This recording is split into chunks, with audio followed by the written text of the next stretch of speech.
ভাই রে ভাই, একা থাকা যে কত মানে রিক্স বলার বাহিরে। এই যে দেখতেছেন আমার চুলা, ঠিক আছে, আজকে একটা ঘটনা ঘটছে। এটা হচ্ছে, দেখেন আমার থাই সব লাগানো, ঠিক আছে, তো এই থাইগুলো লাগানো থাকে সব, রাতের বেলা আমি লাগিয়ে দিই। আজকে রাতের তখন 4:30 মতো বাজে, আজান দেয় নাই তখন, তো কিছু একটা শব্দ পাইছি, মানে আওয়াজ, ভাবছি যে এরকম থালা বাসন পড়ে গেছে থালা বাসন।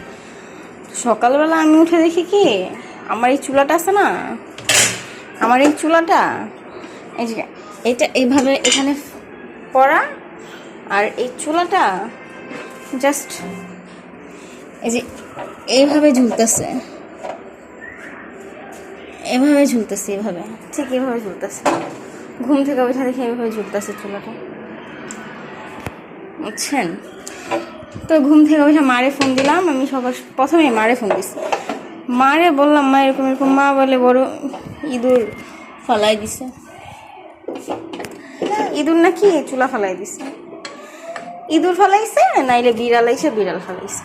আচ্ছা কোন তো ভাই বোনেরা, এই যে রাস্তা কত নিচু, ঠিক আছে, ঘর থেকে রাস্তা কত নিচু, এই বিড়ালটা কীভাবে ঘরের মধ্যে আসবো বলেন? আর বিশেষ করে এই থাইগুলো লাগানো থাকে রাত্রিবেলা, আমি একা থাকি তো এখন, তো এইভাবে লাগাই রাখি জানেন, আর পর্দাগুলো এইভাবে দিয়ে রাখি যেন কোনো ভূত আমি জানি না দেখি, ঠিক আছে। সকাল হলে আমি এগুলোকেও খুলে দিই। ভাই রে ভাই, আজকে যা ভয়টা পাইছি আমি সকালবেলা ঘুম থেকে উঠা, আমার হাজব্যান্ডে বললাম, আমার হাজব্যান্ড তো বিশ্বাসই করে না, বলে কি ভূতটা তো আমি বিশ্বাস করি না, কোনো জিনটিন বিশ্বাস করি না, বুঝছেন? এই হলো ব্যাপার।